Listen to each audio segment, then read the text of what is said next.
to the Anne B. Shepard Lecture Series.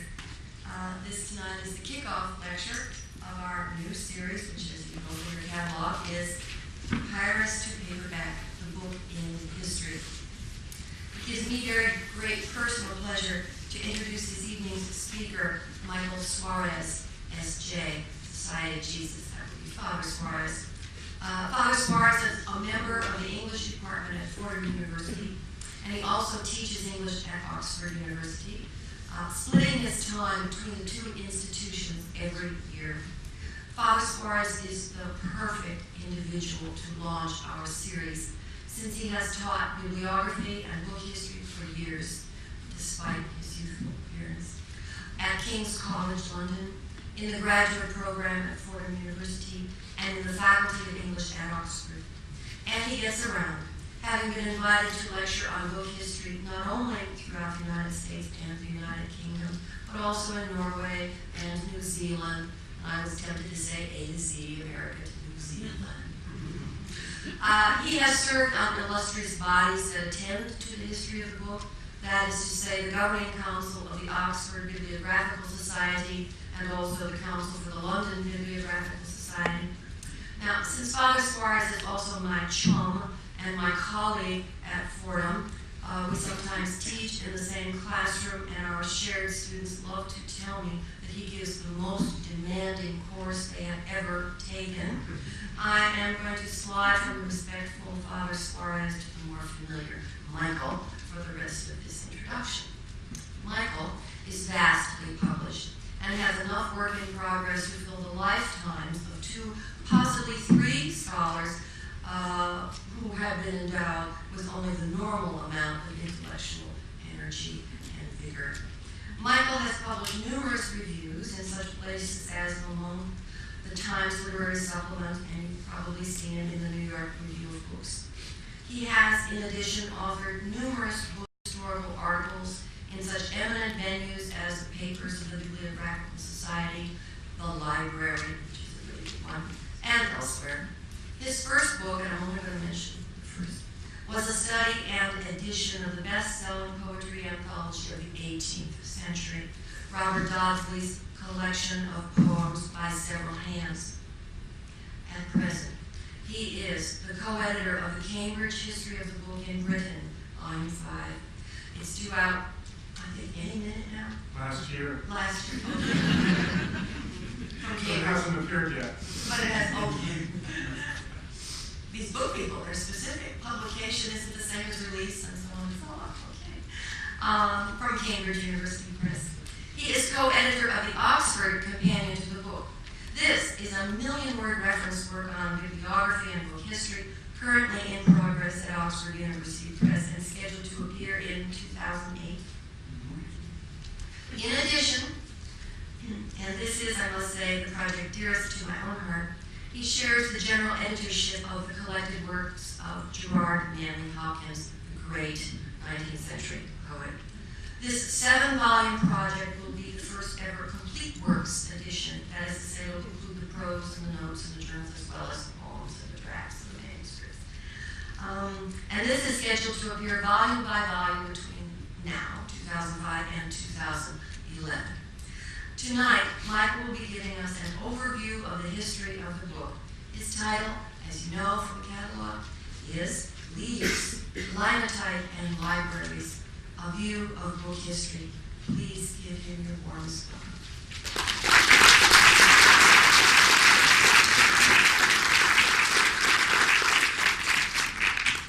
The only thing to do after that is to go home, I think.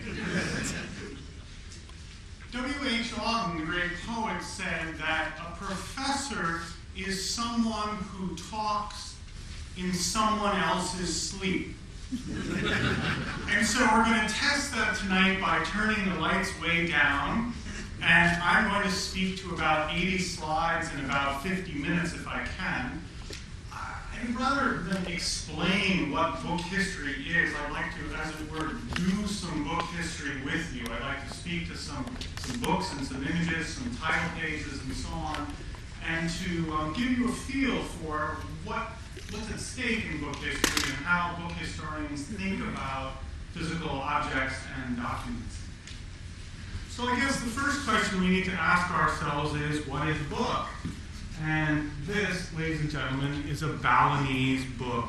It might not seem like a book to you, but if we think of a book as a container for words, then the book can certainly take many and diverse forms. And you see here, written on the leaves, this is indeed a book. When people talk about the history of the book, they really mean the history of recorded texts.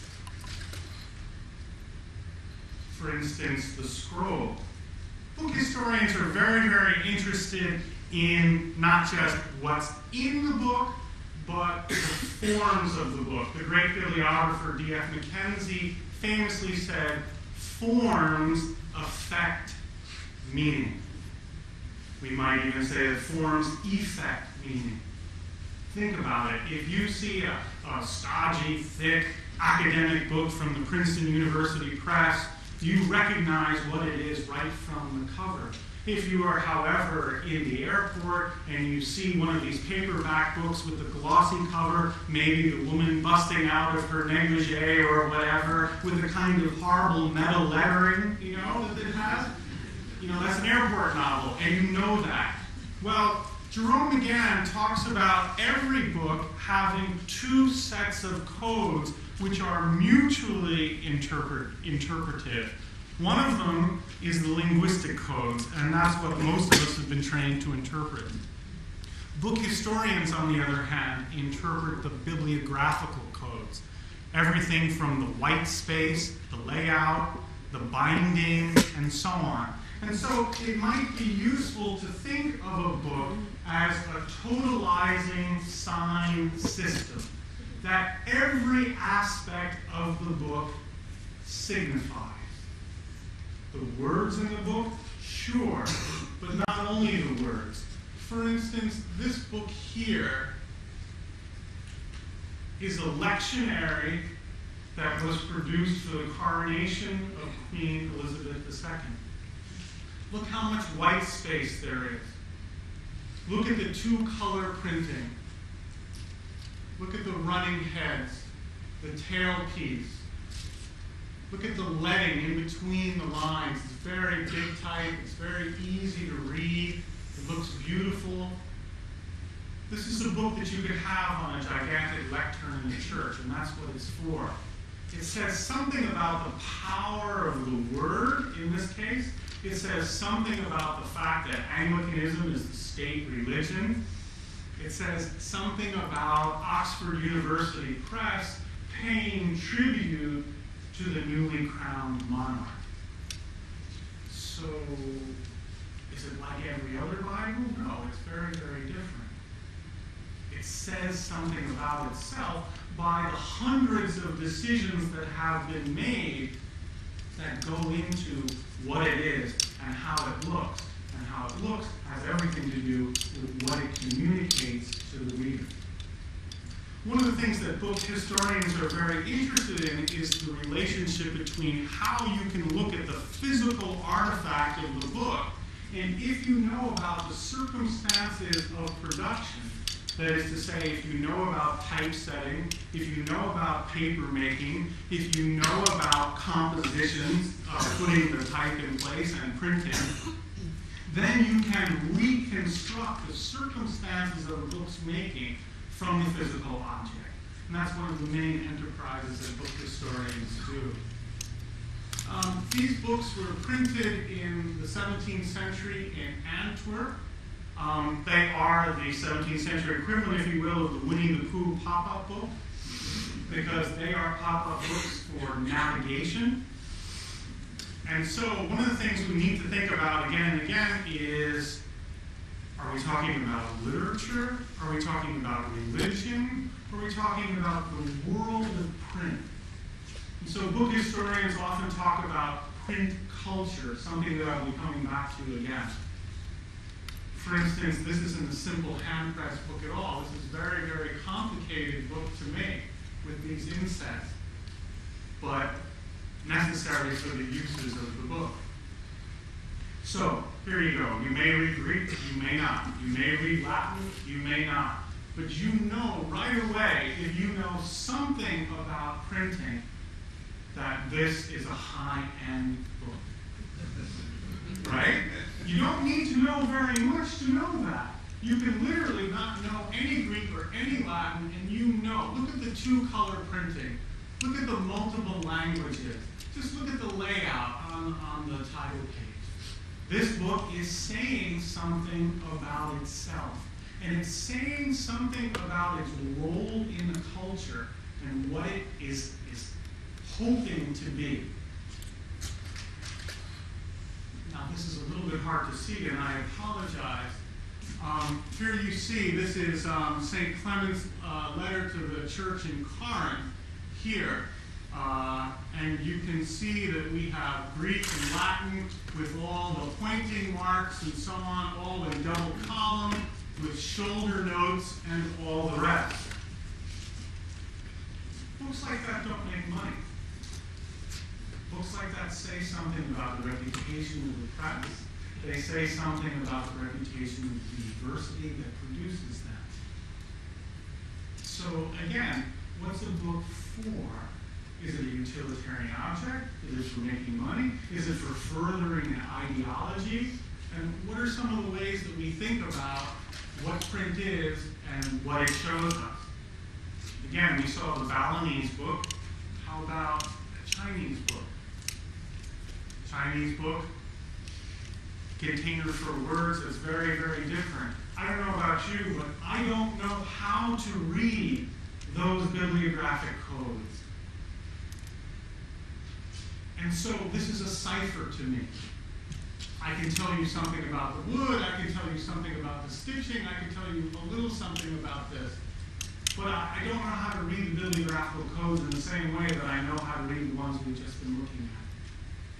And you intuitively, as somebody who's a consumer of print, know a lot about these bibliographical codes, and a lot of what book history is learning how to interpret them for what they meant in their own time.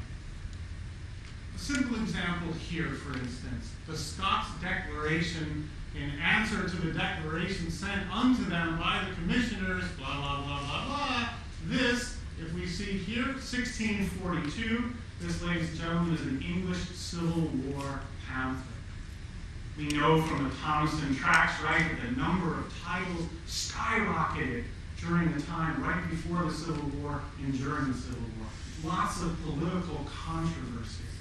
This is a typical pamphlet. It's made out of one sheet of paper, which is folded, and then what we call stabbed and sewn here. You can just see here, stabbed and sewn, the most primitive kind of thing. But also, we can tell by looking at this that this is a kind of make-do job, just by something very, very simple. You see how the E has punched through here? The printer didn't even bother to make sure all the type was level. And so the E bit right through the page.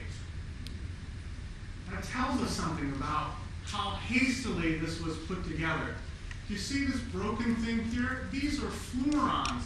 These are ornamental pieces that usually go across the top, but they've been hastily put together here to make a kind of ornamental border. Not a very good piece of printing, but very important. You know, there's a lot of nonsense that's said about Civil War pamphlets. You'll read a lot of famous historians, nobody at Princeton, I might add, who will say, well, you know, printing exploded during the Revolution. Nonsense. The output of printing in Britain stayed almost exactly the same in terms of the number of actual sheets printed. But the number of titles went way up because nobody was printing big, expensive books. There was a war on. People were printing lots of little titles because there was lots of political controversy. So again, if you just count titles instead of think about, well, what's really going on here in the culture, then you begin to say things that aren't true because you don't think about, well, what's really happening in the world of print. Many of you will recognize this, not the particular title, as a triple-decker novel. What's the relationship between form and meaning? As many of you know, the triple-decker novel is a Victorian invention. It started out by accident because one of Sir Walter Scott's novels happened to be in 3 volumes that had sold very well. But then this became the dominant mode of novel publishing for most of the 19th century because of the circulating libraries. Because if a novel was in 3 volumes, borrower A could have volume 3 out, while borrower B had volume 2 out, and borrower C was reading volume 1. So the price of these went enormously up because of the commercial aspect of the whole circulating libraries, Mudie's being the most famous of them all. So here's something where literary form gets dictated by the marketplace of publishing, and the marketplace of publishing is really dictated to by the whole circulating library movement, so that the whole circle of communications is somehow driven by the availability of books without having to purchase them, and by the high cost of print in these particular areas. You can judge a book by its cover. You know what these are right away. And you know what? The people who designed these designed them so that you would know what they were right away. They are sensational dime novels. Okay, that's what they are. I mean, they're most improbable. We won't comment on the handcuffs here. We're gonna bypass that entirely here. Okay, passport to danger and so on and so forth. Well, one of the very interesting things that book history has done for us, I think, is to make us pay attention more and more to popular culture. We're not just looking at editions of the Fairy Queen anymore. We're trying to say, well, what is the world of print, and how is it consumed, and how is this big business? Harlequin romances and their allied genres account for about 35% of all paperback sales in the United States. It's a multi-billion-dollar industry, not for this audience. But if we're interested in the world of print, then we begin to sort of look into that. We find out that the average person who buys a Harlequin romance buys 11 a month. They are print bonbons. Well, what does that have to do with the book market in America? You know, but as academics, we used to prescind from such things. Now, no longer. I think this is one of the salutary effects of book history. But also, we look at more serious things. Here we have history of the Civil War, and this is Clarendon's history, quite famously. Think about this. What is this piece of paratext, this engraving, doing to this piece of text? How does the frontispiece authorize the title page? What's being said about the author's claim to be a loyalist truth teller?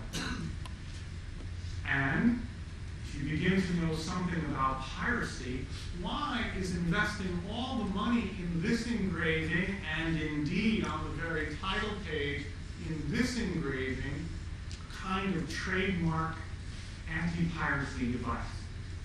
Because it costs a lot of money to copy that. And so if you're worried about people stealing your book, pirates, then what do?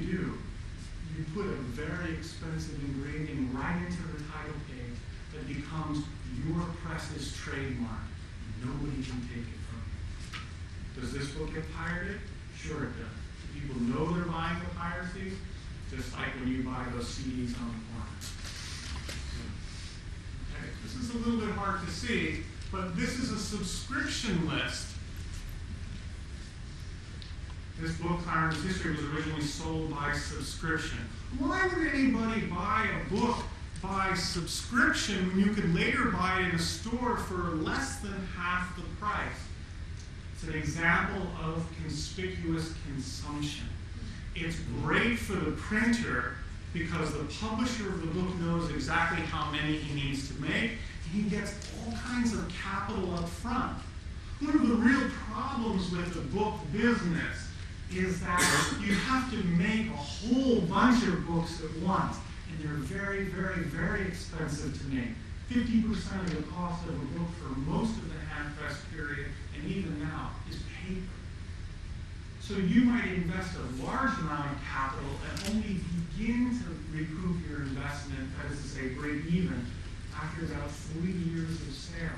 You're tying up a lot of capital. But if you sell by subscription, you get all kinds of capital up front. And then you get to appear on this list. And as you can see, who comes first? The king and the queen and the royal highness, the prince of the Duke of York, and so on and so forth. Okay? This is a kind of hierarchical social register. Who could afford this? Who could pledge their allegiance to this intellectual project? And so on. Good for the society, good for the printer, great for the author. So again, we're interested in following the money. We're going to come back to that a little bit.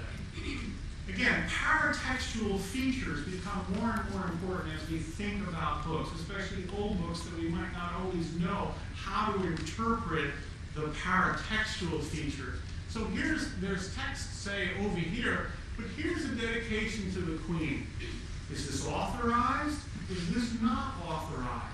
Well, they're trying to make it look like it is authorized by this headpiece, by the drop cap. But is it? Hard to know. What's this book about? Well, this emblematic frontispiece here is going to try to suggest that the book belongs to a particular tradition. If you don't know the world of quarrels, for example, it's very hard to know what the tradition is. But if you do know the world, then you immediately understand what kind of book this is. So one of the things we're trying to do is a kind of archaeology of knowledge to say, well, how are these books meant to signify for their contemporary reader? How are particular kinds of decisions made so that the forms effect meaning in a particular sort of way? Here we see something very simple that you'll all be familiar with. Here's a list of errata, closely printed. What does it say about textual reliability? On the one hand, printing the errata says, wow, look at all these mistakes. On the other hand, it's saying, we checked. So now you don't have to. So anytime you come upon something that you don't think is right, check here. Because we've already picked up on it, thank you very much. Well, what is it about the process of printing? We tend to think that a book goes into a print shop and gets printed. Somebody wants to print the first folio of Shakespeare, they bring it into Jagger's shop, they print it off, right? No. In general, from the time of Gutenberg to about the 1840s, maybe even a little bit later, the printing of a book happened in a print shop while other presses were all going, especially those presses were occupied with jobbing printing, handbills, theater tickets, advertisements, and to print a book might take 18 months. While all these other different projects were going on at the same time. That means that any sense we have of the printing shop as a place of order and printers as kind of mechanical functionaries, much like printing presses, is completely wrong.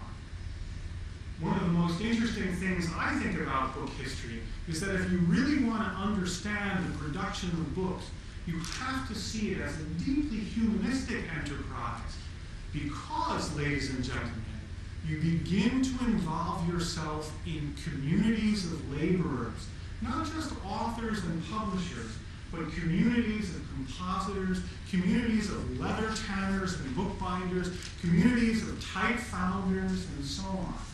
And they all have their own worlds, and they all have their own protocols. And to be a good historian, one must inhabit those worlds and discover those protocols. And then one begins to make a kind of magic contact with the past. How does this book convey its meaning to you? Can you judge a book by its cover? Here's an interesting case for you. Here we have Dryden's translation of Virgil. Here we have Pope's translation of Homer. They look pretty much the same, huh? Pope at this point is a pup. He's nobody. He's rising, but he's nobody very special. Dryden is dead. Dryden's Virgil is a monument. Jacob Thompson wants to make Pope the new Dryden. So what does he do? He issues them in identical formats. Same title pages, same binding, same everything. And the message is clear. You want the successor to Dryden? Here's Pope. It makes perfect sense. Guess what? He did the same trick about 30 years earlier. He had published some Milton, a little book called Paradise Lost. And then Dryden started to write heroic things, and he published his Dryden with the same title page, the same format, the same layout as Milton. So he was trying to build a literary canon. It just so happens he was trying to build a literary canon to which he owned the copyrights. And one of the very interesting things that I like to do as a book historian is to try to figure out what's the relationship between the financial considerations of who owns what and the constraints of literary property and what gets reprinted often. And therefore, when the literary historians come around, what becomes canonical? And how is the literary canon very much, not exclusively, a function of the business of books, rather than a function of aesthetic ideals? So here we see, for example, the packaging of O. Henry in a series, kind of marketing thing, simple enough. And here we see, we look at a triple-decker novel, but we haven't yet thought about serialization. This is particularly fascinating, it seems to me. Here's Thackeray's The Virginians. And you'll see here that we have these pamphlets that are issued monthly, and that's all well and good. Look what they contain. These pamphlets are called, in fact, the same thing for Dickens, the same thing for George Eliot, I promise you, The Virginian's Advertiser, marriage outfits, bassinets here, wedding and birthday presents. Ladies and gentlemen, 80% of the type in this, 80% is advertisements. So now, when you buy this, you pay for it. You pay for it because you're buying the story, but the advertisements are paying all the printing costs and more. So that when you pay for it, you're subsidizing huge competition for the rights to the author. And this is where the Victorian novelists get paid so much. But notice how the Virginian's Advertiser is both a print commodity itself and the means for effecting a commodity culture. It's like if you bought Vogue magazine or Car and Driver. Glossy, expensive, lots of great stuff in it, costs a lot of money to buy, but at the same time it makes you go out and buy. So print is both something that you consume and something that leads you to consume.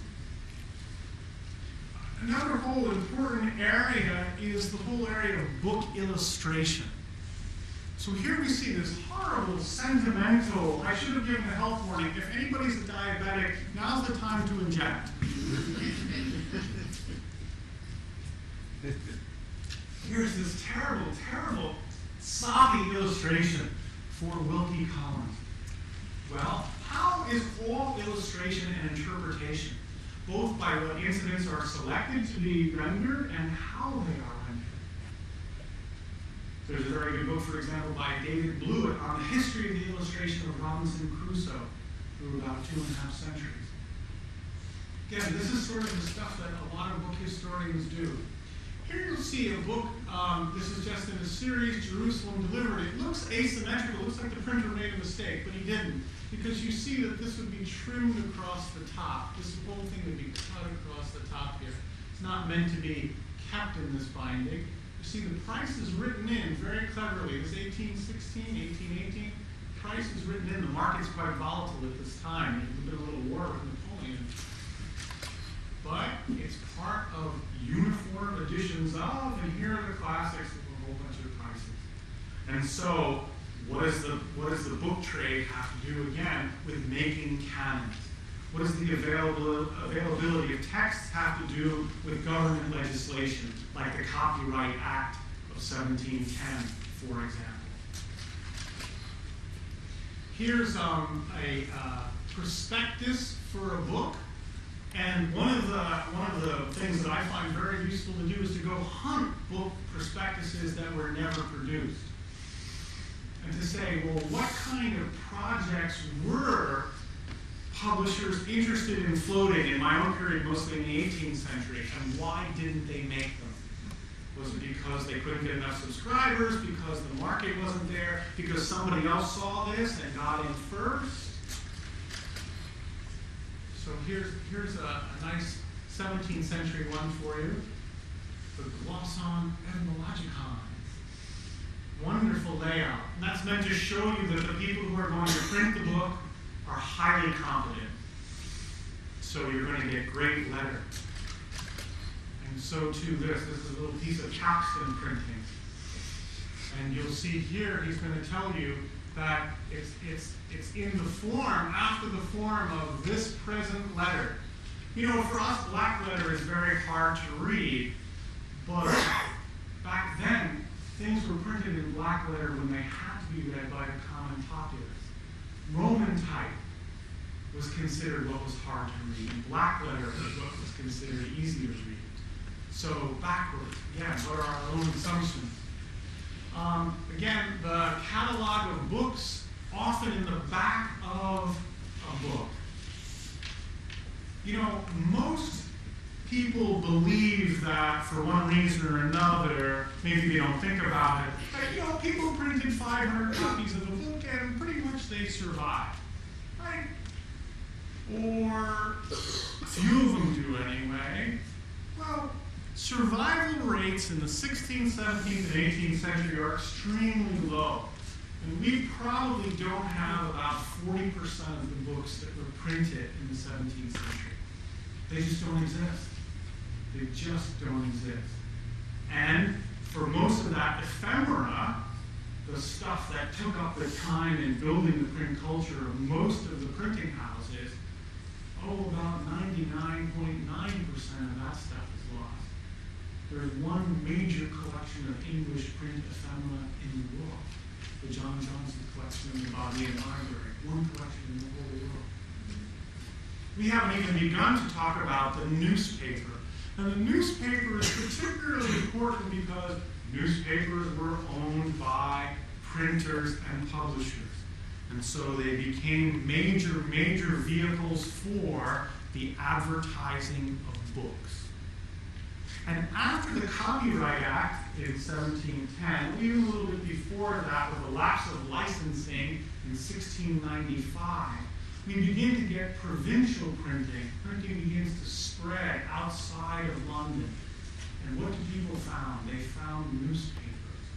And this becomes part of the reading explosion in Britain, ladies and gentlemen. Why? Because the people who are producing local newspapers take ads from the London publishers, and they have a distribution network to deliver the local newspaper. And so, all the London publishers need to do is deliver the books to the local paper, who will then distribute the books with that paper. So again, the spread of provincial printing begins to drive the whole book trade, so that London is still the center for the book trade, but more and more the provinces become important because provincial readers learn more and more about what's available in these newspapers, which increasingly get supplemented by, subsidized by London publishers. I talked a little bit earlier about print culture. Here's an example from 1693 of a printed form, a notice of a meeting. And you'll see down here, you are therefore desired to pay the said £10 per share for your blank shares amounting to the sum of blank pounds. This is a kind of form. Keith Maslin, the great New Zealand bibliographer, has said that print is an index of civilization. When does it become indispensable to have print to run a culture, to run a business, to run a church, to run a prison? Here's a business example of a pre-printed receipt here. Bought of Benjamin Payne, Chinaman. Okay, he's not literally from China, he's selling China. And we see that they're buying wine glasses and so on and so forth here, right down the list. So we have this bill. These kind of business letterheads become more and more important in the 17th and 18th century. Is this part of book history? Well, yeah, it is, because it's part of understanding the world of print. It's understanding how people who were residing primarily in a chirographic, that is to say a handwriting culture, a manuscript culture, began more and more to inhabit a world of print culture. You know, your kids and grandkids read the video world in a way that you never will, in a way that I never will, because they grew up with it. Well, what about the switch from manuscript culture to print culture? What kind of disjunctions did that affect? That's part of book history too, it seems to me. So here you see a blank form for a London magistrate for writing someone up. And here we even have a catalog of blank forms, so that you can buy all the forms you need. Remember Weber and bureaucracy? Here it is. Well, what's the instrument of building bureaucracy? Ladies and gentlemen, it's uniformity, it's normalization, it's standardization. And that standardization comes about through the iterative process of print. That doesn't sound good. Be healed. Okay. Thanks for your help. So here's an advertisement, and you can collect the whole set here. All the different animals. You can buy the wrappers, and even wrappers for commodities become part of the culture. This is hard to see. It's an almanac. And it's for putting on your wall. This is 17th century almanac, printed in 2 colors, very difficult to do. Or even here, here's the gift of a printer who's got all these little verses. The reason why this is important and saved is, can you see all the proofreading marks? One of the keys to unlocking the first folio of Shakespeare is a book called Printing and Proofreading of the First Folio. And Diane Hinton tried to figure out, how was the first folio of Shakespeare proofread? And what does the world of proofreading teach us about the reliability of the transmission of the text? Seems pretty arcane, but not when you figure about how much ink and blood people spill over getting the text right for something like Shakespeare. Music printing is a whole nother world that a lot of people specialize in. This one seems to be half upside down, but it's not. It's for people standing around in groups singing different parts.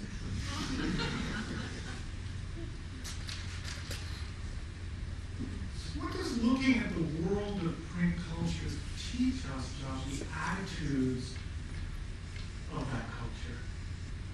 Look at this. It's remarkable. It's Victorian England. You know, somehow darkness is uncleanness. What is a woman supposed to look like? She's supposed to look like that. You know? These are your Victoria's Secret models, ladies and gentlemen. Okay? And they wear magnetic corsets. Wonder how the word magnetic is being predicated. Ask for golf or oats. Two safeguards of the Constitution.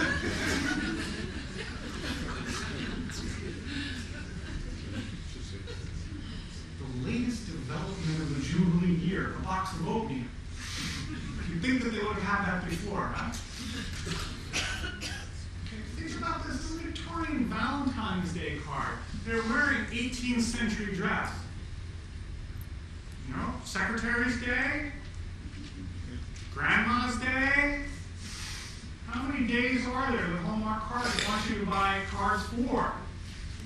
How is that really the product of the print industry? Okay.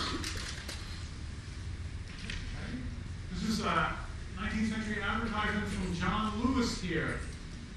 Look at all the different varieties of hats. This is their equivalent of the Sears catalog. Well, you know, this may seem far cry from, you know, someone getting up and talking about variant states in Joyce's Ulysses. But for most people, this is what print culture was about, much, much more.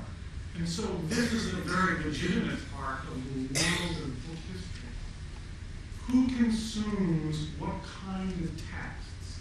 And what is the reception of those texts? Bob Darnton, great professor, who's here in 1982, wrote a famous article called What is the History of Books?, in which he posited a thing called the communications circuit. And he said, well, we really have to go from author to publisher to printer to the distribution network to the readers, and the readers as consumers, and how that's going to fold right back into what the authors or the companies make or don't make, what the publishers will underwrite or don't underwrite, what the printers are willing to print because they think they will get paid or are not willing to print. And so there's a kind of communications loop. The French theoretician Bourdieu complicated what Darwin had to say a little bit by saying it's not just about capital, it's about symbolic capital. Because to make it in the world of print, you not only have to be bankrolled, you have to have something that the people want.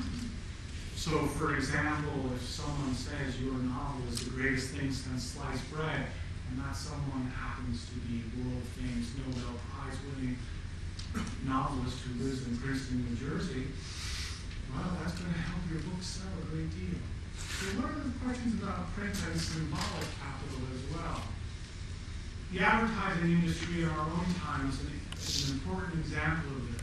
We've gotten a little bit more sophisticated than saying the kind of car that everybody wants, but we haven't gotten much beyond that, it seems to me.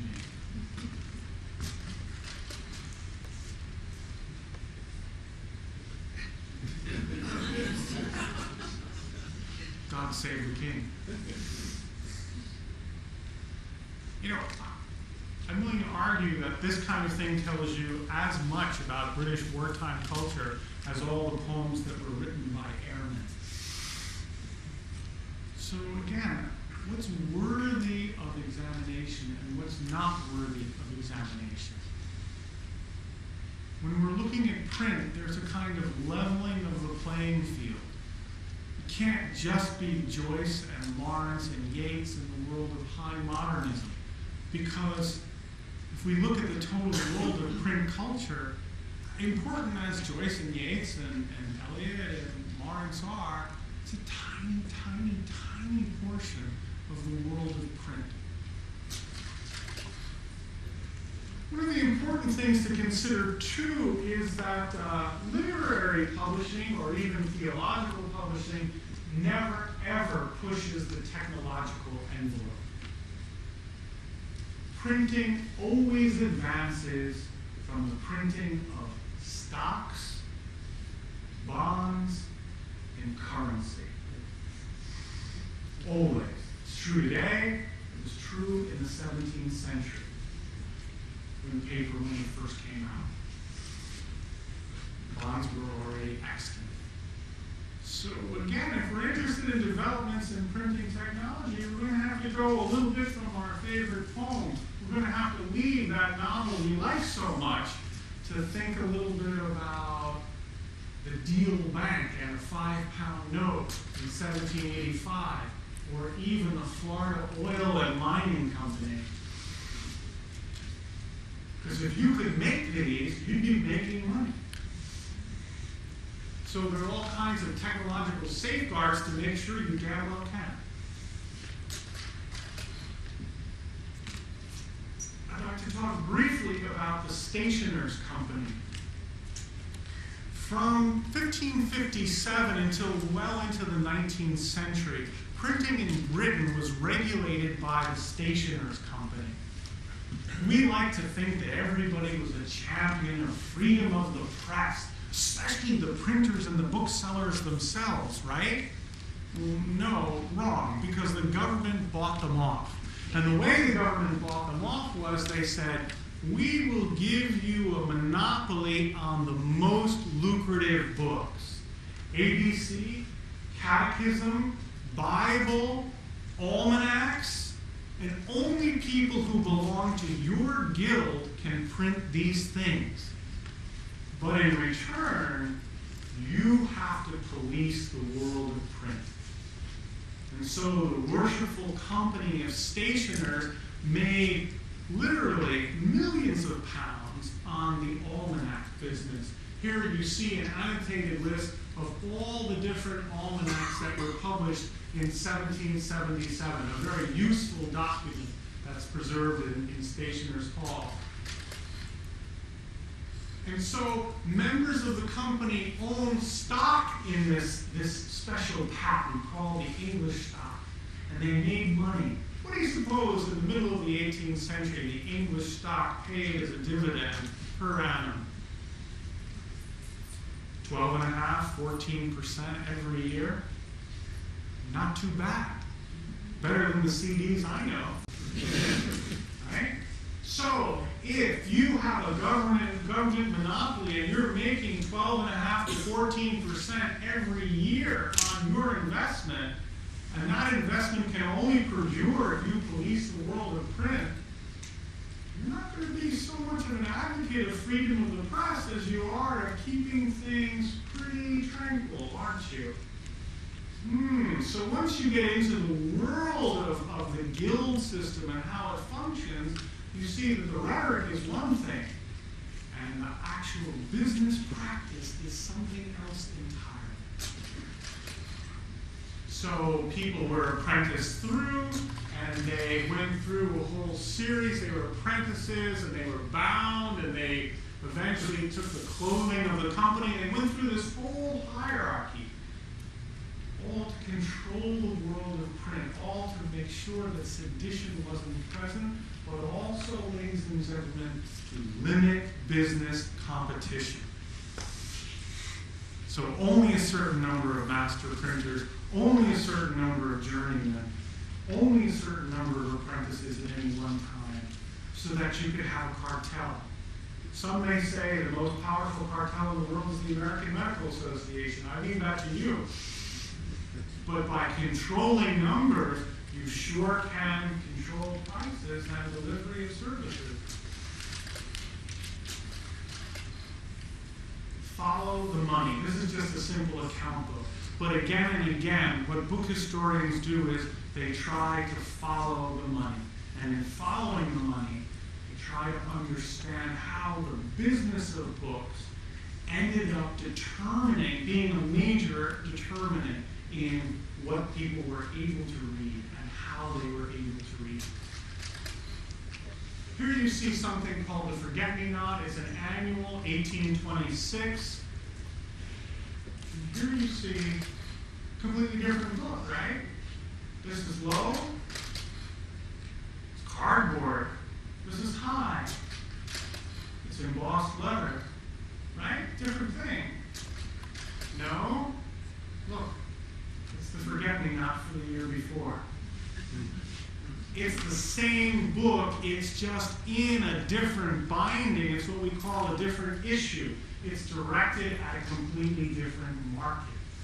And again, that diversification of markets and the targeting of different kinds of readerships is one of the main things that book historians study.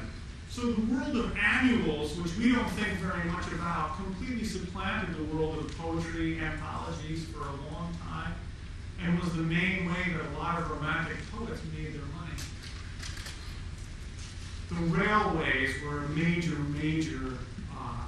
revolution in book publishing. Books are heavy, paper is heavy, and the railways provided transportation and, of course, promoted industrialization. We all know that. But more than that, the railways provided leisure time, or as the Brits would say, leisure time. And that meant that when W.H. Smith got a monopoly to sell newspapers on the trains, he made a packet. And so the railway library became a very fashionable way for people to buy literature because they had all this traveling time where now they could read, there was good lighting, and so on. And you can't really underestimate the importance of the railways in fomenting the reading revolution in the Victorian period. Cheap editions. Can you imagine somebody marketing that today on the cover? A cheap edition? You can't take that label off. It's not like it says 3 for 2. Also, this standardization of novels, the series is all very important. Look at this. Look at the price. It's one of the most prominent parts of the book is the price. 7 pence. Of course, these books were printed in Scotland. You guys say anymore. They're from Nelson's in Edinburgh. Even, ladies and gentlemen, think about this. I suggested to you that a book was a whole series of decisions that were meant to signify. Here we have a traveling salesman's case from the 19th century. The Winterbottom Book Cloth Company Limited in Manchester, no less. What color would you like, sir? And what pattern would you like? So I'm selling you rolls and rolls and rolls of book cloth for your bindery. What kind of book cloth do you have that shows who you are?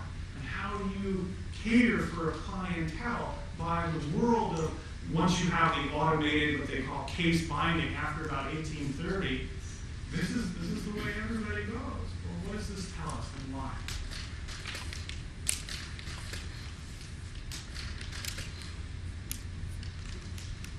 A little different. A little different. What's my point here? I've spoken too long. I'd like you to think about book history as being the history of print culture, the history of authorship, the history of reading, the history of reception, but also the history of taking materiality deeply seriously, because materiality conveys meaning, always. You can never, ever go wrong by paying attention to the materiality of a text, the very smell of a book, the paper, the typeface, the mise en page. Everything about that book is telling you what it is and what designs it has on your sensibility. So if we could turn on the lights, let me just fast forward a little bit here. Sorry to miss these for you. Here we go. There's a type mold, ladies and gentlemen. We'll just take a quick look at this.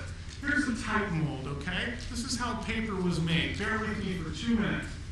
This is the type mold, and what happens is that the vat man, look how big his forearms are from lifting this. There's a slurry of fibers there, and he's going to take that mold out, he's going to shake it, they're going to peel it off, it's going to be pressed, he's going to make paper. It's a very, very, very time-consuming process.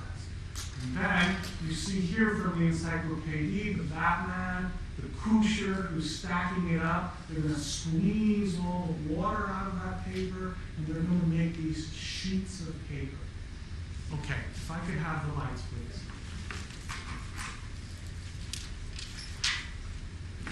Because 70 of you at least have a sheet of paper. All right? And you can see here on the sheet of paper the watermark, which is wired into the mold. It's actually kind of soldered in or tied in, and it's to tell what company it was, and sometimes the size too, like Fool's Cap, for instance. Okay, and the counter mark, the CM here. Okay. Now, everybody, take this piece of paper if you have it, and fold it in half, please. Okay? The Greek word diploma, diploma, means something which is folded in half, like diploma you get. Okay, fine. Me just made something where the sheet is folded in half. There are 2 leaves. There are 4 pages. What are we going to call this bibliographically? Does anybody know? That's right, this is a folio. Now, can I steal yours? Okay, thanks. I'm going to open this up. I'm going to just put yours inside mine. All right? And can I steal yours? Thanks. I'm going to put that in. Okay? Now we've just made a gathering. All right? Little gathering here. 1, 2, 3, 4, 5, 6, 7, 8, 9, 10, 11, 12 pages, 6 leaves. We're going to call this a folio in 6s. Ladies and gentlemen, this is the first folio of Shakespeare. Okay? Does everybody see that? And we see where's the counter mark? Okay, where's the watermark? Look which way those chain lines are going, running right down. Okay, simple enough, right? Now remember, this is just one sheet of paper folded in half. All right, now, try it again. Keep the fold across the top and fold it in half again. Fold it in half again.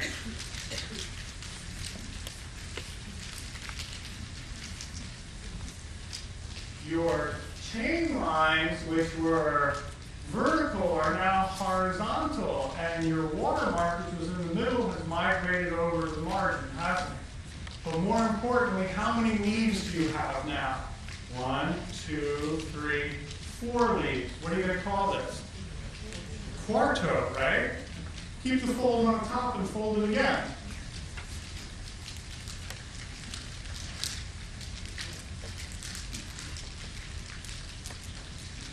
Now you've got vertical chain lines again, and the watermark has disappeared up into the corner, right?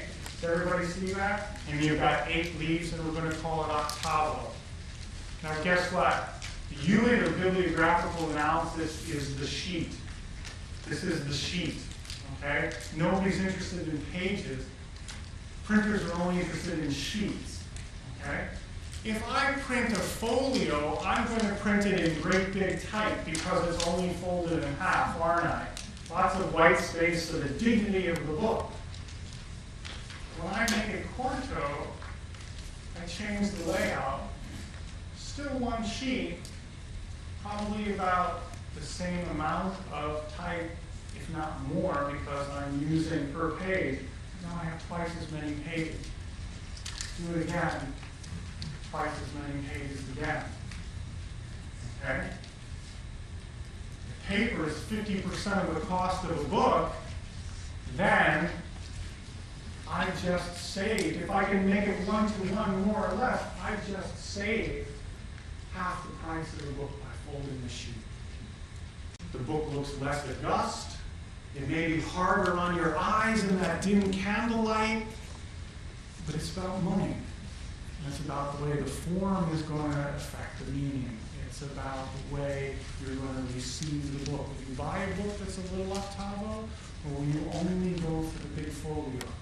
When Boswell wanted to publish his Life of Johnson in folio to fit his August character, Edmund Malone said to him, "You might as well throw the book into the Thames River." Nobody buys a folio. People think folios are only for old fogies who are all stuffy. You got to publish this book in quarto or nobody will buy the damn thing. And he did it, and it was a bestseller.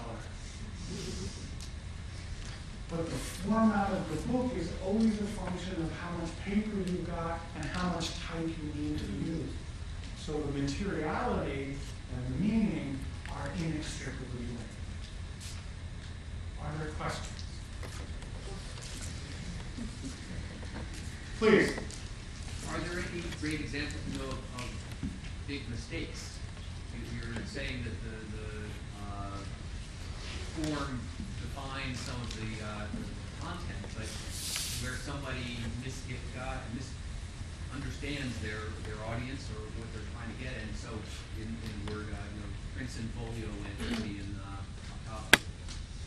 There are a lot of famous examples for printer mistakes. There's, of course, the Adulterer's Bible, in which a compositor, took out the word "not" in the commandment, thinking that the proofreader would catch it and everybody would have a good joke. The proofreader was off eating his lunch, and they printed thousands of Bibles that said, "Thou shalt commit adultery." That's a slightly different. I wish I had one of those Bibles. I never got that copy.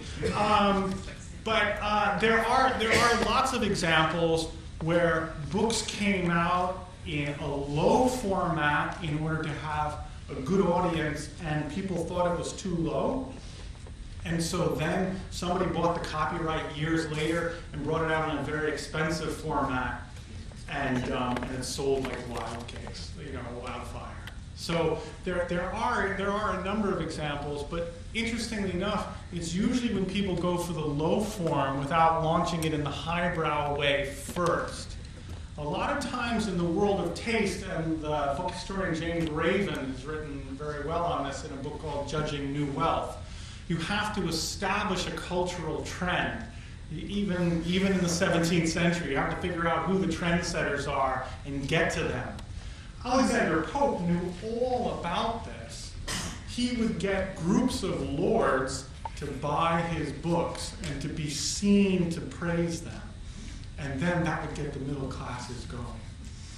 So a lot of times if people started low, they never did anything. Oftentimes you have to start high and then make the cheap editions subsequently. That's usually the direction that the mistake goes in. Please. Why did they move from scrolls to books? Because the codex is a better device, really. You can stick your finger in one part. You ever work with microfilm? It's horrible because you can only go linearly, whereas in a book you can read in. Why did it take them so long? Well, the scroll had a huge symbolic value, of course. Every time the word book is mentioned in the Bible, it means scroll. And so the scroll, with its, again, its kind of circularity, had an important symbolic function, and that's part of it. But it's also, too, that we move to the codex form when we get enough land. This seems funny, but when we get enough land to have enough livestock to be able to use their hides. In the Middle East, you don't have enough land for pasture to be able to slaughter a lot of livestock for their hides. And forgive me if I commit a gross indignity, but I will. Because the book had thousands and thousands of work hours in it. And of course, it's only when you get the great monasteries like Cluny, for example, that have these huge glebes or church lands, and people who know the secret processes, as it were, of making the inks, of making the hides proper so that they can receive the colors and so on, that you can really begin to go into the codex business in a big, big way. At the time in the Middle East, you just don't have the technology, but more importantly, you don't have the beasts in large enough numbers to be able to play that game. Does that make sense? Yes? Now that we have books on tape and books on CD, and we can even download them to our iPods, do you have any opinion as to what's going to happen in the near future to printed books? I think that there are a lot of prognostications. It's an excellent question. You know, there are the Gutenberg elegies and so on. There are a lot of people who say, you know, the book is dead. If you look at the figures, more and more people are buying more and more books. The book market has changed radically in the past 5 years. In fact, the retail market is really been hurt because now about 30% of all book purchases are used books. Because you can go to Amazon and get them online, or Barnes & Noble and get them online, right, in the used section. So that's changed a lot of things. But book purchasing in the Western world has never been higher. And I still think that the book is a great container for words. You can mark it up, stick it on the shelf, 30 years later, take it off, your markings are still there, right? I think the book is here to stay for a long, long time. I've used these, you know, Rocket books and these iBooks and all the rest just out of curiosity. You know, it's hard to sit under a tree and fall asleep, you know, with one of those, and that's part of the reading experience too. I just think that, you know, users read off screens, readers read books, and I think that's going to be that way for a long, long time. Although it is true that the generation of, it must be Generation Z now, I don't know, are much, they're used to much smaller bits of text, and that's going to change things too, I think. But I think the book is here to stay for a long, long time. Yeah. Please. When did the paper improve? The Bible from the coronation of, I think you said Queen Elizabeth. I was kind of surprised. It probably was done for form, for appearances, rather. I would have thought they could have done finer paper. That looked like the old-fashioned way, squeezing it out of. It was, you know, you're very perceptive. That was, I mean, that's for Queen Elizabeth II, obviously, and it was handmade paper. You know, one of the reasons why Britain doesn't have a very good paper industry until about the 1730s or 40s has to do with, dare I say, underwear. Which is to say that on the continent, people wore linen for their undergarments. But in drafty, cold, damp Britain, they wore wool. Not a pleasant thought, but that's what they wore. They wore wool, okay, by and large. And so you didn't have the rag trade. And so paper mills in Britain were making lousy, lousy brown paper in the 17th century. And paper was coming really from the Low Countries, from France, and from certain parts of Italy. Venice made beautiful, beautiful paper in the 17th and 18th century, for example. And again, books don't respect borders, you know, and neither does paper, neither does type. I mean, Caslon is the first great English type founder, and that's, you know, the third decade of the 18th century. So type and books and presses, a lot of that technology is coming across. The handmade paper continues, it becomes a protected trade, the mills get going, in the 18th and early 19th century, that's a big deal. And then what happens is you begin to get machine-made paper. And this changes everything. Because what happens, this guy's not my uncle, I didn't ask him to ask the question, I promise. What happens is that once you begin not to make paper on this kind of thing that you saw, but once you begin to make paper on a screen, like your screen door, okay, this very, very, very fine mesh, okay, this wove paper as opposed to this laid paper. Once you begin to do that, then this screen is, you can only make one sheet at a time like this. But once you've got a screen, belt. And you can have continuous feed. And it doesn't have to be just so big as a pusher a vat man can pick up out of the vat. It can be as big as you want. And so you can make huge newspaper rolls. And you can make paper continuously, and so you have a roll here. You can make paper in rolls. And that changes everything, because once you can make paper in rolls, you can figure out a way, and this is a very long time coming development. You have the paper in a roll, and you actually find a way to make your type in a round as well by rubberizing it and casting it. And then you can run the paper and run the type, and you're fully mechanized. Whereas the printing press is one square at a time, on one square of paper at a time, and that iteration is very, very slow. 250 sheets an hour. It's not a lot. But the paper starts to get really good with the advent of something called the Fourdrinier machine. And once you get the Fourdrinier machine, everybody can make real paper in big rolls, and it ceases to be a problem. Before that, the quality of paper and the piecemeal nature of paper is a huge problem. Yeah. Does that answer your question? They try all kinds of experiments with a sparkle grass, wood chips and stuff, but it doesn't really work. Paper is linen-based for a long, long time, and then of course it becomes wood-based. You gotta have fibers.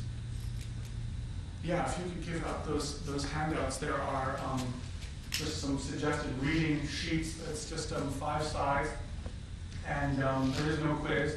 And I starred the ones that I thought might be most helpful for you. So don't be intimidated by this big long list. Just look at the ones with the star, and that might help. Please. Yes. You had talked about following the money and publishers making money. Did that follow to the authors? Did they make more money if they sold more books? Were they working for the publishers, or how did they earn a living? That's a really good question, and that changes. The question is, did publishers made money, although the number of bankrupts in publishing is huge because you have to lay out so much capital up front, and it takes such a long time to recoup investments. When I was on the bus to the airport, I met a guy who's a doctor, and he said, "What's the big thing in your field that's happened in the past 3 years?" I said, I think it's that people are learning about the relationship of books to commodity culture. And they're seeing a book as a commodity in relation to other commodities. And they're looking at changes in capitalization and changes in money and banking and the way that that affects the book trade. But that's the publishing end, and you asked about authors. Milton got paid £5 for Paradise Lost. And that was a pretty good deal. Okay? In contrast, Alexander Pope, who knew how to work the system very well, made about £3,000 for his translations of the Iliad and the Odyssey. Okay? The first professional author, as it were, depending upon who you ask, Aphra Behn or John Dryden, probably. So we're talking Restoration. And then Pope really begins to make things take off. But remember that to fuel the print industry, there are all these people who never made it big, kind of like us academics. And, they're the Grub Street people, and they're sort of churning out the stuff for the publishers and having a pretty low existence. The first literary celebrity, really, it seems to me, you might say Pope, but in a way, no, because you've got too much against it, is Lawrence Stern. And Lawrence Stern makes a huge amount of money with Tristram Shandy and the publication of the Sermons of York and so on and so forth, and has a kind of celebrity in London which is unprecedented to that time. And that's going to lead us to people like Byron, and that's going to lead us to people like Scott.